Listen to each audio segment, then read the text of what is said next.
Good morning, my dear JEE and NEET aspirants. Welcome to Aryan Achievers Academy, Narsopet. Today, I am going to explain a previous year question which was asked in 2024 MCET. So, this question is only at 27 degrees centigrade, 100 ml of 0.4 molar HCl is mixed with 100 ml of 0.5 molar NaOH solution. అయితే ఏమన్నాడు, to the resultant solution 800 ml of distil water add చేశారన్నారు. అయితే what is the pH of the final solution? Solution యొక్క final pH ఎంతో calculate చేయండి అన్నారు. ఇక్కడ 4 options ఇచ్చారు. అసలు ఏంటి ఈ క్వశ్చన్ మనం ఎలా ఆన్సర్ చేయాలో చూద్దాం. ఫస్ట్ ఏమన్నారు, 100 ml ఆఫ్ 0.4 మోలార్ HCl. రోజు ఒక బీకర్లో ఏం చేస్తాం మనము, ఇక్కడ డయాగ్రమాటిక్ గా చూద్దాం. ఇది 100 ml, ఇది 100 ml. ఏ సొల్యూషన్ తీసుకున్నారు?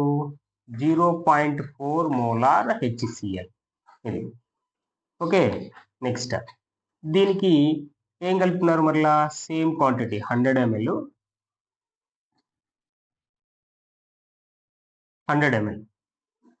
ఓకే, సో దీనిలో ఏం తీసుకున్నారు? 0.5 మోలార్ NaOH సొల్యూషన్.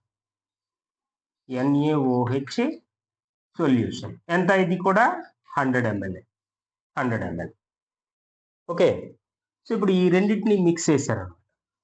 ఓకే, ఈ రెండింటిని మిక్స్ చేశారు అంటే ఇది యాసిడ్, ఇది base. So acid base mix చేసినప్పుడు జరిగేటటువంటి రియాక్షన్ ఏంటంటే న్యూట్రలైజేషన్ రియాక్షన్. అంటే న్యూట్రలైజేషన్ రియాక్షన్ జరుగుతుంది. సో ఈ రెండింటిని మిక్స్ చేశాం. ఓకే, సో దాని తర్వాత ఏం చేశారు? 800 ml of distil water add చేశారు. దీనికి ఎంత యాడ్ చేశారు? 800 ml డిస్టిల్ వాటర్ యాడ్ చేశారు. ఓకే, అయితే ఈ రిజల్టెంట్ సొల్యూషన్ యొక్క pH వాల్యూ ఎంత అని అడుగుతున్నారు. సో జనరల్గా ఇక్కడ జరిగేటటువంటి కెమికల్ రియాక్షన్ చూద్దాం. ఏం జరుగుతుంది అంటే HCl plus NaOH gives rise to NaCl plus H2O. So it is an acid. HCl acid, ఇది బేస్. సో వచ్చినటువంటిది salt. So it is a neutralisation reaction. ఇప్పుడు ఈ రియాక్షన్లో 1 మోల్ HCl 1 మోల్ సోడియం హైడ్రాక్సైడ్తో రియాక్ట్ అయ్యి 1 మోల్ NaCl అండ్ వాటర్ని form చేస్తుంది. Okay, so అంటే ఈ రిజల్టెంట్ సొల్యూషన్ యొక్క pH వాల్యూ 7 ఉంటుంది. ఎందుకంటే న్యూట్రల్ కాబట్టి. ఓకేనా? అలా కాకుండా మనము HCl యొక్క కాన్సన్ట్రేషన్ ఎక్కువ ఉందనుకోండి, రిజల్టెంట్ సొల్యూషన్ యొక్క నేచర్ ఏముంటుందంటే ఎసిడిక్ నేచర్ వస్తుంది. అలా కాకుండా సోడియం హైడ్రాక్సైడ్ యొక్క కాన్సన్ట్రేషన్ ఎక్కువ ఉందనుకోండి, సో రిజల్టెంట్ సొల్యూషన్ యొక్క దానికి అంటే ఏ నేచర్ వస్తుందంటే బేసిక్ నేచర్ వస్తుంది.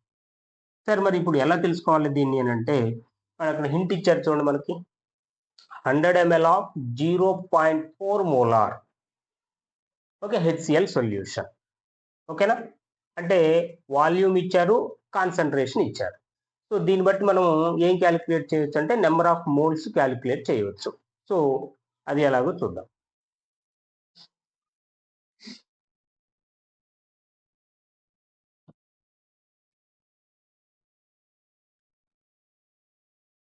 ఓకేనా? అంటే concentration is equal to number of moles divided by volume in litres. ఇది ఓకే. మనకి కాన్సన్ట్రేషన్ ఇచ్చారు 0.4 మోలార్, వాల్యూమ్ ఇచ్చారు 100 ml. So number of moles calculate చేయండి. So number of moles of HCl is equal to number of moles of HCl is equal to concentration into volume in litres. So that is equal concentration ఎంత 0.4 into 100 ml. 100 ml అంటే 0.1 litres. 0.1 litres. So అంటే ఎంత అవుతుంది? Okay, 0.04 moles. అంటే HCl ఎన్ని moles? 0.04 moles.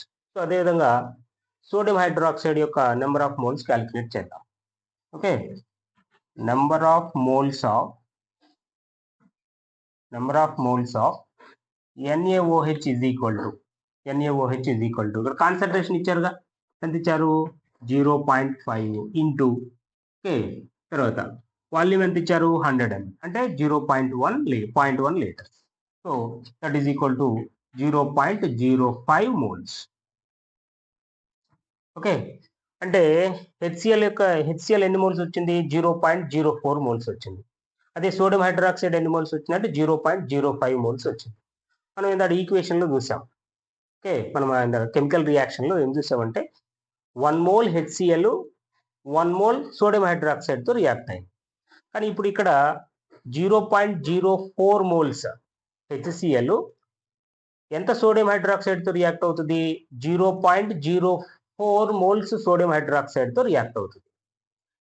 అంటే remaining ఏం మిగిలింది? సోడియం హైడ్రాక్సైడ్ మిగిలింది.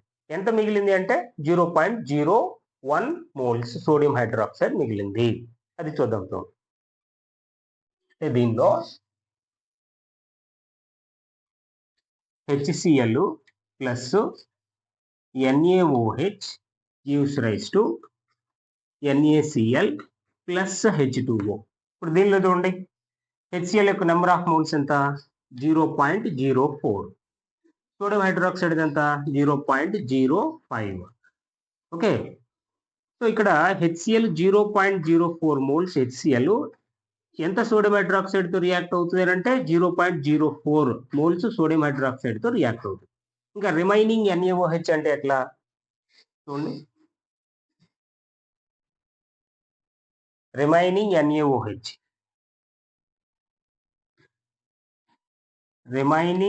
NaOH is equal to, okay, 0.05 minus 0.04 ఎంత వస్తుంది?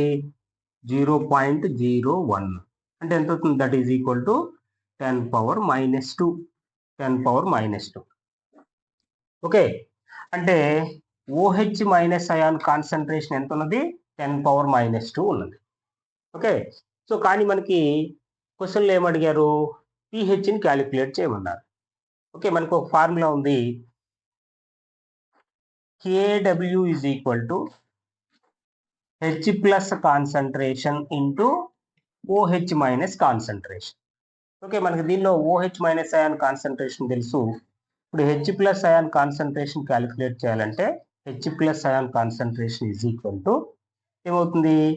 Kw by OH minus ion concentration. ఇప్పుడు Kw వాల్యూ తెలుసు మనకి, OH మైనస్ వాల్యూ తెలుసు. సో దాన్ని బట్టి H ప్లస్ కాన్సన్ట్రేషన్ ని క్యాలిక్యులేట్ చేయవచ్చు. చూడండి, Kw వాల్యూ ఎంత అంటే 10 power minus 14 divided by OH minus concentration 10 power minus 2. So దీని పైకి తీసుకెళ్ళామనుకోండి, ఏమవుతుంది? 10 power minus 14 into 10 power 2. Okay, అంటే వాల్యూ ఎంత? 10 పవర్ మైనస్ 12. అంటే H ప్లస్ అయాన్ కాన్సన్ట్రేషన్ ఎంత? H plus ion concentration is equal to 10 power minus 12. Okay, కానీ మనం అడిగింది ఏంటి? pH క్యాలిక్యులేట్ చేయమన్నారు. ఓకే, మనకి ఫార్ములా తెలుసు pH క్యాలిక్యులేట్ చేయడానికి. అది చూద్దాం. pH is equal to minus log H plus concentration. ఇప్పుడు మనకి H ప్లస్ కాన్సన్ట్రేషన్ ఎంత వచ్చింది? 10 పవర్ మైనస్ 12. ఆ వాల్యూ సబ్స్టిట్యూట్ చేయండి. That is equal to minus log 10 power minus 12. Okay, so దీన్ని సింప్లిఫై చేస్తే 12 minus log 1 12 minus log 1. Log 1 value ఎంత 0. అంటే pH వాల్యూ ఎంత వస్తుంది 12 వచ్చింది. Okay, pH is equal to 12. pH 12 ఉన్నది ఏంటంటే ఆ రిజల్టెంట్ సొల్యూషన్కి ఏ నేచర్ ఉంటుంది అని అంటే బేసిక్ నేచర్ ఉంటుంది. సో ఇక్కడ ఆప్షన్ చూడండి. So A is the right answer. Okay.